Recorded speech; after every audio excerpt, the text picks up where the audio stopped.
Welcome to point decoded. ఎక్కడ ఏ చిన్నపాటి అల్లజడి జరిగినా సరే రాజకీయ కారణాలు దానిలో ఏమైనా కనిపించినా రాజకీయ నాయకులు మాట్లాడుకున్నట్టుగా మనకు ఏమాత్రం విజువల్స్ వచ్చినా సరే వెంటనే కొత్త ఊహాగానాలు మరికొన్ని రాజకీయ చర్చలు అన్నవి మొదలవుతూనే ఉంటాయి. అలాంటి సందర్భం మనకు నిన్న జరిగింది.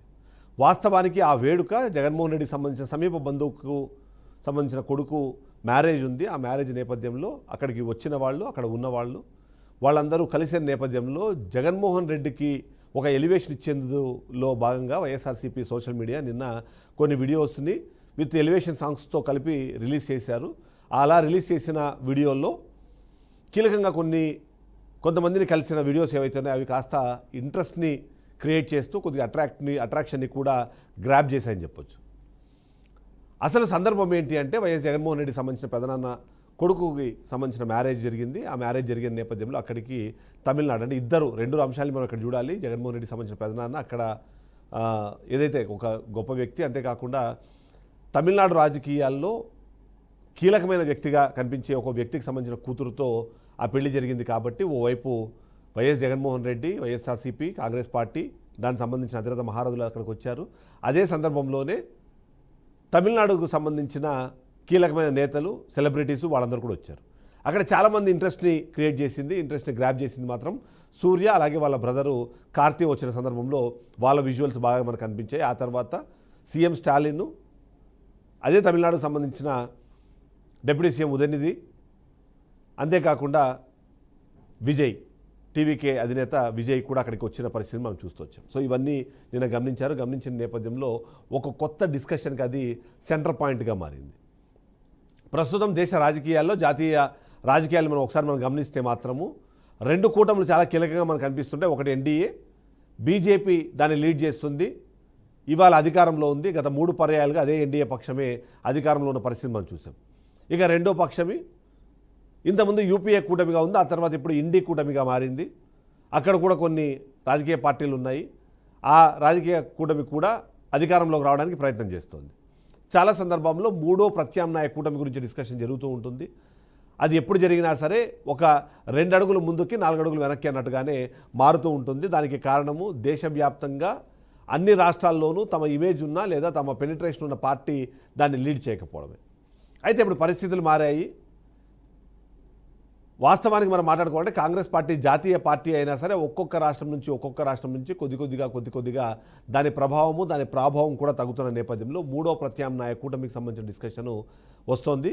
ఇది పూర్తిగా ఇప్పుడు నేను డీకోడ్ చేసే పాయింట్ కూడా పూర్తిగా ఆలోచనలతోనూ ఊహాజనితమైన ఒక పాయింట్గానే మనం చూడాలి. ఈ కొత్త పొత్తు పొడిచేనా అన్నది ఇప్పుడు ఆ క్వశ్చన్.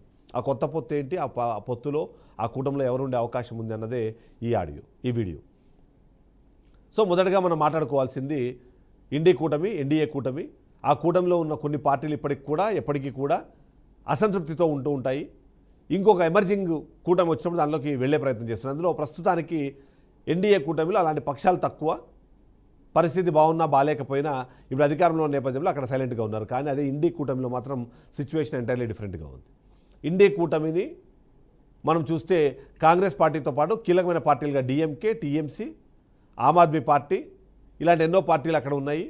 అయితే ప్రస్తుత పరిస్థితుల్లో కాంగ్రెస్ పార్టీ తన ప్రభావాన్ని కోల్పోతున్న నేపథ్యంలో సౌత్ ఇండియాలో ఒక 2 రాష్ట్రాల్లోనూ, నార్త్ ఇండియాలోనూ మిగిలిన రాష్ట్రాలు కలిపితే అంతా కలిపి ఒక 4-5 రాష్ట్రాల్లో వాళ్ళు ఇప్పుడు నిర్ణయాత్మక శక్తిగా ఉన్నారు అనేది మాత్రమే మనకు కనిపిస్తుంది. మిగిలిన ప్రాంతాల్లో వాళ్ళ కూటమికి సంబంధించిన పార్టీలు అధికారంలో ఉన్నా సరే కాంగ్రెస్ పార్టీకి దాంట్లో ఉన్న పార్టిసిపేషన్ తక్కువ అని చెప్పాలి. ఫర్ ఎగ్జాంపుల్ డిఎంకే, తమిళనాడులో డిఎంకే ఉంది, కేరళలో కమ్యూనిస్ట్ పార్టీ ఉంది, కానీ అక్కడ వాళ్ళ కాంట్రిబ్యూషన్ కానివ్వండి లేకపోతే పార్టిసిపేషన్ చాలా తక్కువ అని చెప్పాలి మనం. సో ఇది కొద్దిసేపు పక్కన పెట్టి కొత్త పొత్తు ఏంటి, నిన్న జరిగిన ఆ వేడుకలో జగన్మోహన్ రెడ్డి ఎవరెవరిని కలిశారు అన్న దాంట్లో మనకు అక్కడ కీలకంగా కనిపిస్తోంది. ఒకటి స్టాలిన్, వాళ్ళ కుటుంబము, వాళ్ళందరూ ఇప్పుడు ఇండీ కూటమిలో ఉన్నారు. అయితే వాళ్ళు అక్కడ హ్యాపీగా ఉన్నారు. టీవీకే పార్టీ దళపతి విజయ్గా మనం మాట్లాడుతున్నాం. మొదటిసారి ఎన్నికలు ఎదుర్కొంటున్నారు. ఈసారి ఆయన ఖచ్చితంగా నిర్ణయాత్మక శక్తిగా అక్కడ ఉండబోతున్నారని ఇప్పటికే సర్వేల్లో తేలిన నేపథ్యంలో సీఎం కాకపోయినా ఖచ్చితంగా ఆయన కింగ్ మేకర్గా ఉంటారు అన్నది ఒక ఎక్స్పెక్టేషన్ అయితే చాలామందిలో ఉంది. ఆ నేపథ్యంలో ఆయన నిన్న జగన్మోహన్ రెడ్డిని కలవడము, జగన్మోహన్ రెడ్డితో కలిసి కాసేపు ముచ్చటించడము, ఆ ముచ్చటించిన అంశాల్లో రాజకీయ ప్రస్తావన వచ్చిందో లేదో ఎవరికీ తెలియదు. కానీ వాళ్ళిద్దరూ కలిసి ఒక కూటమిగా ఏర్పడితే బాగుంటుంది, తమిళనాడులోనూ ఆంధ్రప్రదేశ్లోనూ ఒక అవకాశం ఉంది అని. తమిళనాడు, ఆంధ్రప్రదేశ్ ఈ 2 రాష్ట్రాలకు సంబంధించి 2 పార్టీలు ఉంటే, తెలంగాణలో బీఆర్ఎస్ పార్టీ 9.5 ఏళ్ల పాటు అధికారంలో ఉంది. ఇప్పుడు ఆ పార్టీ కూడా ప్రతిపక్షంలో ఉండి పోరాడుతోంది. ఈ 3 పార్టీలకు సంబంధించిన ఒకే ఒక సారూప్యత ఏంటి అంటే, ఈ 3 పార్టీలకు సంబంధించిన ఒకే ఒక కామన్ పాయింట్ ఏంటంటే, వాళ్ళు ఎన్డీఏ కూటమిలో కానివ్వండి, ఇటు ఇండి కూటమిలో కానీ లేరు. వాళ్ళిద్దరూ సపరేట్గానే, అంటే ఈ 3 పార్టీలు కూడా సపరేట్గా వాళ్ళు ఓన్ ఐడెంటిటీతోనే ముందుకు వెళ్ళే ప్రయత్నం చేస్తున్నారు. చంద్రబాబు నాయుడు గతంలో ఎన్డీఏలో ఉన్న, ఆ తర్వాత యూపీఏలోకి వెళ్ళినా, తర్వాత మళ్ళీ ఎన్డీఏలోకి వచ్చినా సరే ఆయన ఏదో ఒక పార్టీతో పాటు ఉన్నారు. వైఎస్ జగన్మోహన్ రెడ్డి అధికారం చేపట్టడానికన్నా ముందు కానివ్వండి, అధికారం చేపట్టిన తర్వాత కానివ్వండి, ఏ పార్టీతోనూ మేము పొత్తులో ఉండము అనే విషయాన్ని చెప్పే ప్రయత్నం ఆయన ఎప్పుడు చేస్తున్నారు. ఇప్పుడు టీవీకే విజయ్ కూడా సిమిలర్ డైలాగే మాట్లాడుతున్నారు. మనం కేసీఆర్ని చూస్తే రాష్ట్ర అవతరణ కన్నా ముందు అన్ని పార్టీలతోనే జతపట్టినా, ఒక్కసారి రాష్ట్రంలో అధికారంలోకి వచ్చిన తర్వాత ఏ పార్టీతోనూ జత కట్టకుండా ఆయన ఇండివిజువల్గా ఉండే ప్రయత్నం చేస్తున్నారు. ఇక మనం నార్త్ ఇండియాలో గమనిస్తే ఆమ్ ఆద్మీ పార్టీ ఇండి కూటమిలో ఉన్నా సరే, ఇండి కూటమితో పూర్తిగా వాళ్ళు ఇప్పుడు తెగదెంపులు చేసుకున్నట్టుగా మనకు కనిపిస్తోంది. అంతేకాకుండా కొన్ని సందర్భాల్లో, ముఖ్యంగా కొన్ని రాష్ట్రాల్లో ఎన్నికలు జరిగినప్పుడు కాంగ్రెస్ పార్టీ సపోర్ట్ చేయకపోగా ఆ ఆపోజిట్గా నిలబడ్డము, కొన్ని చోట్ల వాళ్ళ ఓటమికి కారణంగా కూడా వాళ్ళు చూపించుకుంటున్న నేపథ్యంలో ఆమ్ ఆద్మీ పార్టీ ఇవాళ అక్కడ అంత సంతోషంగా లేదు అన్నది. ఇక బహుజన్ సమాజ్వాదీ పార్టీ కూడా 2 కూటములకు దూరంగా ఉంది. ఇప్పుడు అక్కడ పెద్దగా ప్రభావం లేకపోయినా దళితులకు సంబంధించి కానివ్వండి, ముఖ్యంగా ఉత్తరప్రదేశ్ రాజకీయాలకు సంబంధించి కీలకమైన పార్టీగా దాన్ని చూడాలి.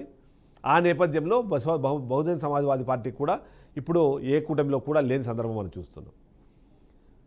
టీఎంసీ ఆ పార్టీ ఇప్పుడు ఇండి కూటమిలో ఉంది, కానీ అంత సంతోషంగా లేదు అనే మాట మనకు వినిపిస్తుంది. సో ఈ విధంగా చూస్తే 3వ ప్రత్యామ్నాయ కూటమి ఒకవేళ ఏర్పడే అవకాశం ఉంటే, దాన్ని కేసీఆర్ కానివ్వండి, జగన్మోహన్ రెడ్డి కానీ లీడ్ చేసే అవకాశం ఉంటే, ఈ పార్టీలన్నీ కూడా ఆ కూటమిలోకి వచ్చే అవకాశం ఉంది. వీళ్ళందరూ, ఒక టీఎంసీ తప్ప మిగిలిన వాళ్ళందరూ కూడా గతంలో, అంటే టీఎంసీ ఇప్పుడు అధికారంలో ఉంది, టీవీకే పార్టీ ఏమో అధికారంలోకి ఎప్పుడూ లేదు. కానీ మిగిలిన పార్టీలన్నీ ఒకప్పుడు అధికారంలో ఉండి ఇప్పుడు అధికారానికి దూరం అయ్యి మరొకసారి అధికారంలోకి రావడానికి ప్రయత్నం చేస్తున్నాయి. కానీ ఆ నేపథ్యంలో ఎన్డీఏలో కానివ్వండి, ఇండి కూటమిలో కానీ వెళ్ళడానికి వాళ్ళకి ఇష్టం లేదు. కాబట్టి ఈ పార్టీలన్నీ కలిసి ఒక కొత్త ప్రత్యామ్నాయాన్ని చేసే అవకాశం ఉందా? దానికి వేదికగా నిన్న పెళ్లికి సంబంధించిన మండపం ఏమైనా మారిందన్న ఒక ఊహాజనితమైన డిస్కషన్ అయితే జరుగుతుంది. అలా జరిగితే బాగుంటుంది అని చాలామంది భావిస్తున్నారు. ఇలా భావిస్తున్న వాళ్ళలో 2 రకాల మనుషులు చెప్దాం. మొదటిది, ఎన్డీఏకి సంబంధించిన కూటమి కూడా ఇది జరిగితే బాగుంటుందని కోరుకుంటున్నారు. ఎందుకంటే వీళ్ళకి సంబంధించి దేశవ్యాప్తంగా ఉన్న అతిపెద్ద అపోజిషన్ ఏదైనా ఉంది, ప్రత్యర్థి ఎవరైనా ఉన్నారంటే అది కాంగ్రెస్ పార్టీ. కాంగ్రెస్ పార్టీని స్లోగా ఇప్పటికే నిర్వీర్యం చేస్తున్న వాళ్ళు పూర్తిగా భూస్థాపితం చేయాలన్నా, లేకపోతే కాంగ్రెస్ పార్టీకి సంబంధించిన ప్రభావాన్ని పూర్తిగా తగ్గించాలన్నా ఇక 3వ ప్రత్యామ్నాయం రాయాలి. ఆ ప్రత్యామ్నాయంలో స్ట్రాంగ్ పార్టీలు చేరాలి. ఫర్ ఎగ్జాంపుల్ ఎంఐఎం లాంటిది ఉంది, అది కాంగ్రెస్ పార్టీతో కలవదు, ఎన్డీఏలో చేరదు. అలాంటి పార్టీలు వస్తే ముస్లింల ఓట్లన్నీ కూడా ఒకవైపుగా వెళ్తాయి. దాని ద్వారా ఎన్డీఏ పక్షమే ఎక్కువ లాభం పొందే అవకాశం ఉంది అని. ఇప్పుడు మనం మాట్లాడుకున్న వాళ్ళల్లో ఒకరిద్దరు మినహా మిగిలిన వాళ్ళందరూ బీజేపీని కూడా విమర్శించట్లేదు. ఫర్ ఎగ్జాంపుల్ వైఎస్ఆర్సీపీ అంశాల వారీగా మాత్రమే వాళ్ళతో విభేదిస్తుంది తప్ప మిగిలిన సందర్భాల్లో వాళ్ళతో పాజిటివ్గానే వెళ్తూ ఉంటుంది. ఇక కేసీఆర్ విమర్శించినా సరే ఆ విమర్శలు అన్నవి ఒక ఆమ్ ఆద్మీ పార్టీనో టీఎంసీనో చేసినంత హార్ష్గా ఉండవు అన్నది కూడా చాలామంది విశ్లేషిస్తున్నారు. కాబట్టి వాళ్ళకు కూడా స్కోప్ ఉంది. సో ఈ విధంగా చూసినప్పుడు ఇలాంటి పార్టీలన్నీ కలిపి కొత్త కూటమిని ఏర్పాటు చేస్తే దానివల్ల కాంగ్రెస్ పార్టీ పూర్తి స్థాయిలో బలహీనపడుతుంది. దానివల్ల అడ్వాంటేజ్ జరిగేది ఖచ్చితంగా ఎన్డీఏకి అనే ఆలోచనతో అది జరిగితే బాగుంటుందని కోరుకుంటున్నారు.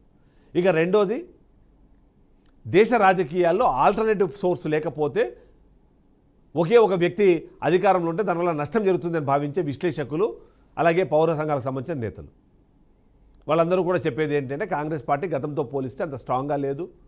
ఇప్పుడున్న పరిస్థితుల్లో సీనియర్లు ఒకరొకరుగా ఎన్నికల నుంచో లేకపోతే రాజకీయాల నుంచో తప్పుకుంటున్న నేపథ్యంలో ఆ స్థాయిలో అక్కడ రిప్లేస్మెంట్లు రావట్లేదు. సోనియా గాంధీ ఇప్పటికే పూర్తి స్థాయిలో రాజకీయాల విషయంలో కొంత పక్కగా తప్పుకున్నారు. రాహుల్ గాంధీ చేస్తున్న రాజకీయాలు ఈ దేశానికి సరిపోవట్లేదు. ప్రియాంక గాంధీ వచ్చినా సరే ఆమె ప్రభావం కూడా అంతంత మాత్రమే. ఈ నేపథ్యంలో మరొక ఆల్టర్నేటివ్ ఫోర్స్ రావాలి. ఆ ఫోర్స్ని ఎవరు లీడ్ చేసినా పర్లేదు, కానీ ఎన్డీఏ ప్రభుత్వాన్ని కింద గద్దెదించాలి.